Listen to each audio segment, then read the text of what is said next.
नमस्कार, सुप्रभात. मी दिलीप दाभोलकर. हे बघा, माझ्या कल्पनेतलं एक फार्म हाऊस, छोटंसं घर बांधलं आहे आणि ही कंपाऊंड दिसते. तिकडे काही झाडं लावली आहेत आणि हे बघा, हे आंब्याची झाडं मेमध्ये लावली होती. आता मी याला थोडं मल्चिंग करतो आहे.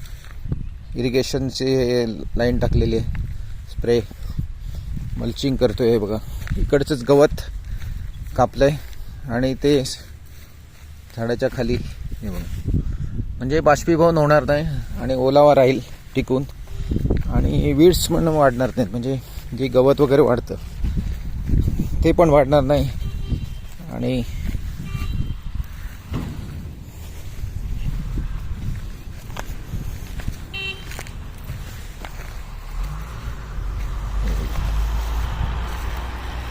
ही झाडं आंब्याची, हापूस आंब्याची कलमं, हे बघा कसं गवत हे केलेलं आहे.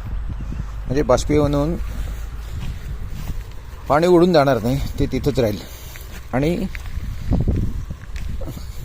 असंच गवत वगैरे उगवतं ते उगवणार नाही, ते पण कुजलं जाईल. हे बघा, काम चालू होतं. इथे गवत होतं सगळं, ते काढलं, तेच वापरतो इकडे. हे बघा दिसतेत. हेच प्रत्येकाच्या खाली मी करणार आहे. बघू, हे बघा, हे किती आजूबाजूला हिरवं हिरवं दिसतं ना, म्हणजे ते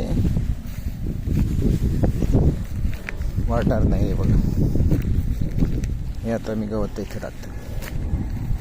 हे बघा, ही झाडं अशी उगवलीत, म्हणजे मी घातलेलं पाणी वगैरे सगळं आणि खत हे खाऊन टाकतात. मग असं मल्चिंग करायचं.